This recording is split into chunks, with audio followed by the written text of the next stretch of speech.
자, 오늘은 감각기관 중에 눈에 대해서 배울 거예요. 시각, 눈이 빛을 자극으로 받아들이고 사물의 모양, 색깔, 거리 등을 느끼는 감각이다. 눈의 구조와 기능은 다 외워두셔야 됩니다. 일단 가장 바깥쪽을 둘러싸고 있는 두꺼운 근육층이 있어요. 이걸 공막이라고 합니다. 눈 가장 바깥쪽이고 우리가 흰자위로 보는 건 공막을 보는 거예요.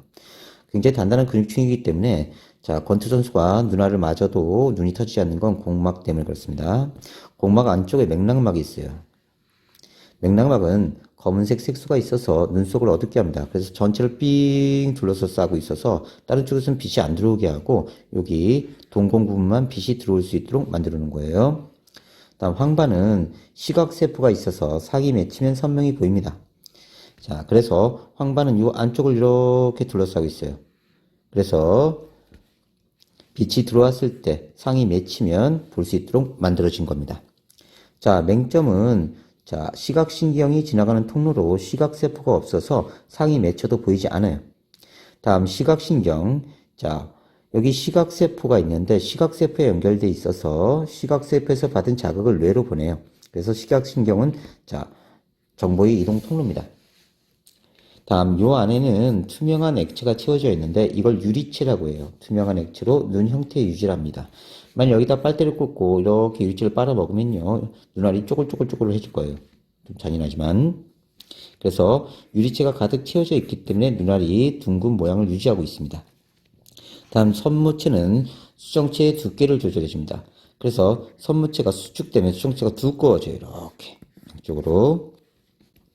선무체가 수축을 하면요. 이렇게 수정체가 두꺼워지고요. 선무체가 이완을 하면 수정체가 이렇게 얇아져요.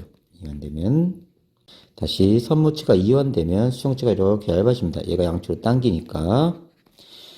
홍채는 동공의 크기를 조절해줘요. 그래서 얘가 이렇게 밀고 나오면 동공이 작아지고요.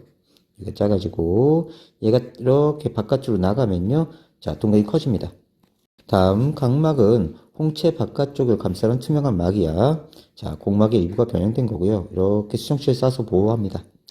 동공은 눈 안으로 빛이 들어가는 구멍이고요. 여기가 동공. 수정체는 빛이 굴절돼서 상위 망막에 잘 맺히도록 그렇게 해주는 거예요. 상위 망막에 맺히게. 그러면 시각의 성립 경로. 자, 빛이 들어오면요. 자, 각막, 그 다음에 동공, 그 다음에 수정체, 유리체, 망막, 시각신경 통해서 어디로 간다? 그렇지. 뇌에 내려간다. 그래서 빛, 각막, 수정체, 유리체, 망막, 시각세포를 통해서 시각신경, 뇌에 내려갑니다. 자, 완벽하게 외워주셔야 돼요. 눈의 조절작용. 밝은 곳에서는요, 빛이 너무 많이 들어오면 안 돼. 그래서 동공이 작아져야 돼. 동공이 작아지려면 홍채가 이렇게 이완돼서 홍채 면적이 넓어져야 된다고. 그래서 우리가 홍채가 확장되고 면적이 넓어지면서 동공이 축소돼야 돼. 우리가 눈을 이렇게 보면 이 눈동자 전체 크기는 변함이 없지, 그지? 그러니까 바깥쪽은 이동할 수가 없어. 이게 늘어지거나 당겨지거나 이렇게 하면서 동공의 크기를 조절해 나갑니다. 어두운 곳으로 가면요. 빛이 적으니까 빛을 많이 받아들여야 돼. 그래서 동공이 커져야 돼. 동공 면적이 커져야 되니까 자, 이렇게 홍채가 당겨져야 돼. 그래서 홍채가 수축되면서 홍채 면적이 줄어들어야 돼. 그럼 동공이 확대된다. 자, 가까운 곳 볼 때는요. 수정체가 두꺼워져야 돼. 그래서 가까운 곳 볼 때는 수정체가 두꺼워져야 되니까 선무체가 이렇게 수축합니다. 수축하면서 수정체를 밀어버려요. 그럼 수정체가 두꺼워지고요. 먼 곳을 볼 때는 얘가 당겨줘야 돼. 수정체를 얇게 해줘야 되니까 선무체가 이완돼야 돼. 부드럽게 힘이 없이. 그래서 요거하고 요거 외워두셔야 됩니다. 자, 이것도 역시 외워야 돼요. 근시는 가까운 건 보는 거고 멀리 못 보는 거야. 가까운 근자, 볼 시자. 가까운 거 본다. 멀은 자, 볼 시자. 먼 데는 본다는 뜻이에요. 가까운 거 못 본다.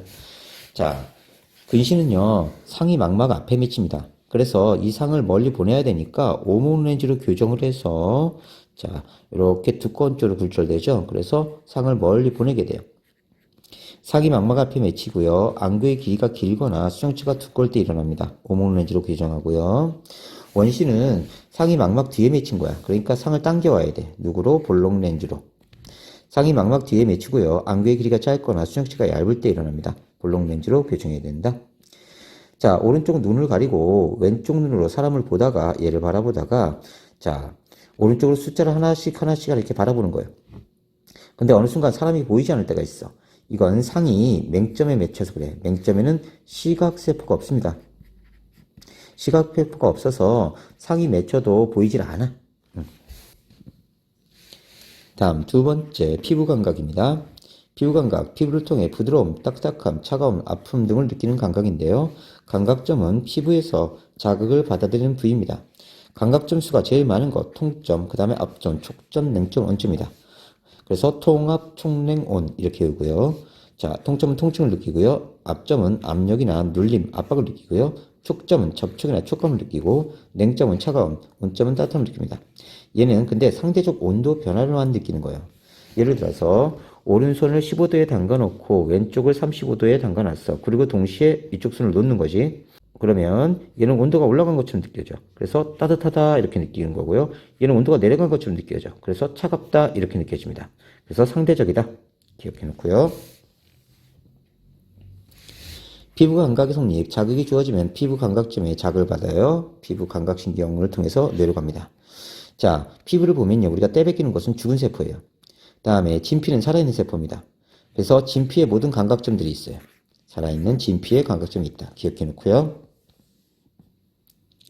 다음, 감각점은 피부 진피에 분포하고요. 몸 부위에 따라 분포가 틀립니다. 같은 부위라도 감각점의 종류에 따라 분포하는 개수가 틀리고요. 감각점이 많은 것은 예민해요.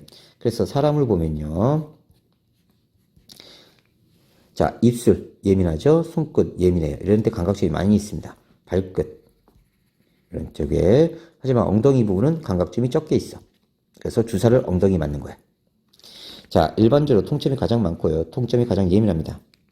각각의 감각점은 한 가지 감각만 느껴요. 압점, 온점, 냉점이 심하면 통점으로 변합니다. 그래서 우리가 차가운 물에다가 얼음 물에다가 손을 이렇게 집어넣으면 손 시려 그러다가 아파요. 그래서 냉점도 통점이 되고 압점도 온점도 통점이 됩니다. 내장기관에도 있어. 내장기관에 없으면 똥이 가득 차서 내장이 터지기 직전인데 모르지, 그지? 우리가 똥 매려 하면 자, 내장기관에 있는 자, 통점하고 압점이 자극받는 거야. 그래서 똥을 이렇게 넣는 거지, 그지? 다음, 통점은 손바닥을 맞으니 아프다. 압점은 시각장애인이 점차층 있는 거. 냉점은 물팔슬 바르니 시원하다. 온점은 따뜻한 물체의 온기를 느낀다. 다음, 귀입니다. 청각과 평형 감각을 느낍니다. 그러니까 귀는 듣기도 하지만 평형 감각에도 관여를 해요. 자, 귀의 구조는 다 외우셔야 됩니다. 자, 귓바퀴. 자, 소리를 모으고요. 다음, 웨이도. 자, 우리가 귓밥하는 곳이죠. 귓바퀴와 고막 사이 통로고요. 그 다음에 여기 망치뼈, 머리뼈, 등자뼈로 이루어진 귓속뼈가 있어요. 얘는 고막의 진동을 증폭시켜줍니다. 고막은요, 소리에 의해 진동하는 얇은 막입니다.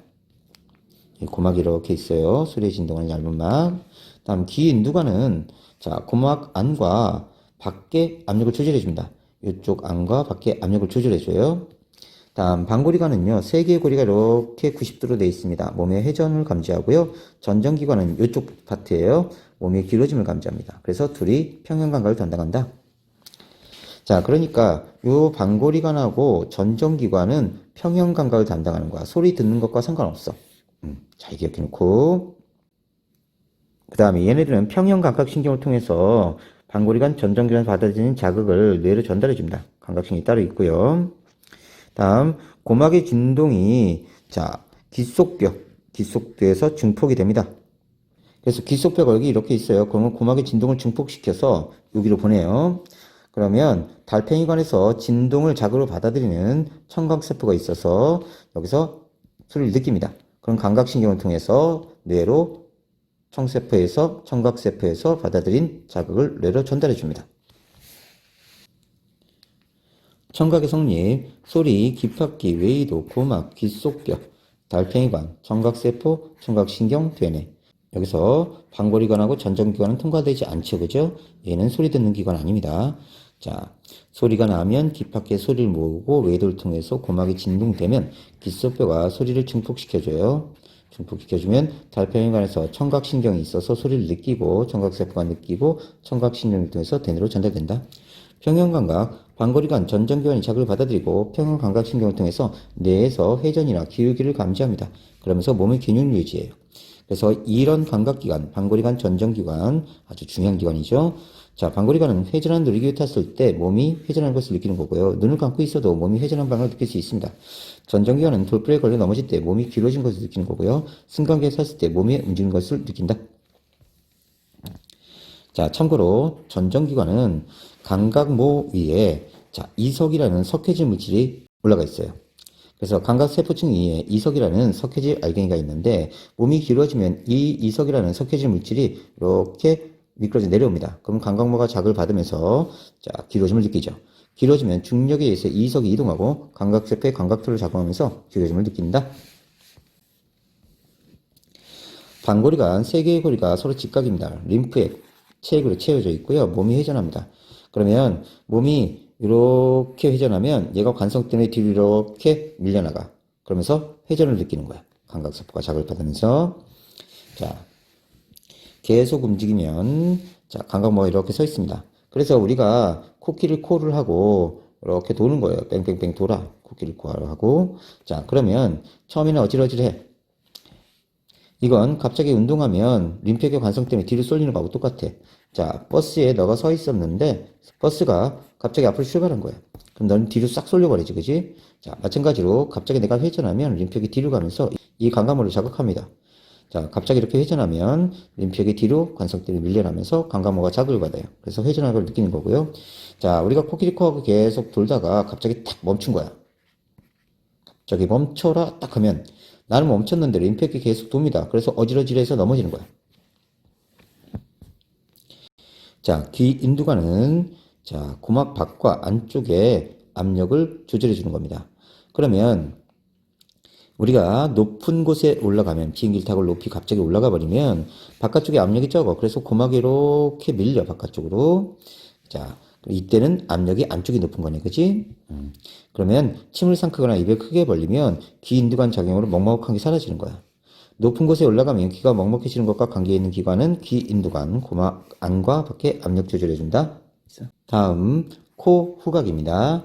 자, 기체성태 화학물질이 오면요. 자, 코 속으로 들어와요. 그 다음에 코 속에 코맹맹이 소리 낼 때 여기 후각상피가 이쪽에 있어요. 코 이쪽에. 이 코 위쪽에 있는 후각상피에서 점액을 덮인 후각세포가 있어서 자, 이 후각세포가 기체성태 화학물질을 자극으로 받아들입니다. 그러면 후각신경을 타고 대뇌로 가요. 그래서 자, 후각신경은 후각세포에서 받아들인 자극을 뇌로 전달해 줍니다. 기체성태 화학물질의 자극을 받고요. 매우 민감하지만 쉽게 필요해져. 그래서 맡은 냄새를 계속 맡을 수가 없어. 그래서 우리가 퍼센시 화장실에 가서 이렇게 응아를 하는 거야. 응아를 하는데 냄새가 엄청 지독하죠? 냄새가 엄청 지독하죠? 그러다가 좀 이따가 구수해져요. 나는 몰라, 이제. 왜냐하면, 자, 매우 민감해서 쉽게 필요해진 거야. 그럼 코가 마비된 거야. 자, 그러다가 얘가 밖으로 나오면 친구들이 으악하고 쓰러지죠. 냄새 난다고. 얘는 아직 예민함이 살아있는 거지. 마비가 안 된 거야. 감각의 성립, 기체선택 화학물질, 후각상피에 후각세포를 자극하면 후각신경, 대뇌로 간다. 혀, 미각. 자, 혀를 자세히 보면요. 이렇게 웃돌도돌한 걸 볼 수 있어요. 이걸 유두라고 합니다. 자, 이 유두의 양옆에 이렇게 틈이 있어요. 그러면 액체 상태 화학물질이 들어오면 유두의 양옆에 있는 자, 맛세포를 자극합니다. 자, 여기를 맛봉우리라고 해요. 유두 옆면에 맛세포가 모인 곳이고요. 맛봉우리에 보면 이렇게 맛세포, 지지세포, 맛세포, 지지세포 이렇게 돼 있어요. 그래서 맛세포, 지지세포, 맛세포, 지지세포 이렇게 돼 있는데 이 맛세포에 액체 상태 화학물질을 자극을 받아들입니다. 미각신경은 맛세포에서 받아들인 자극을 뇌로 전달해 주고요. 그 다음에 단맛은 앞쪽에, 신맛은 양옆에, 쓴맛은 뒤쪽에, 짠맛은 혀 전체에 이렇게 느낍니다. 다음 감칠맛이란 맛이 포함되는데요. 아미노산 일종인 글루탐산의 맛으로 고기, 생선, 다시마 등에서 느낄 수 있다. 미각의 성립, 액체 상태 화학물질이 오면 맛봉우리의 맛세포, 그 다음에 미각신경, 뇌로 갑니다. 혀로 느끼는 기본 맛은 단맛, 신맛, 쓴맛, 짠맛, 감칠맛. 자, 이렇게 5가지가 있는데요. 다시 보면요. 자, 달시, 쓴자 이렇게 본다. 달맛, 단맛, 달시, 신맛, 쓴, 짜, 전체. 달시, 쓴자 이렇게요. 달시, 쓴자. 그 다음에 감칠맛 추가하면 됩니다. 자, 다양한 음식 맛은 미각과 후각을 종합해서 느끼는 거고요. 미각이 아닌 것이 있어. 매운맛은 통각이고, 떫은 맛은 악각이고, 비린 맛은 후각이야. 그러니까, 자, 비린 거 먹을 때 코를 막으면 괜찮아요. 그래서 음식의 맛은 다시 한번 미각과 후각이 관여한다.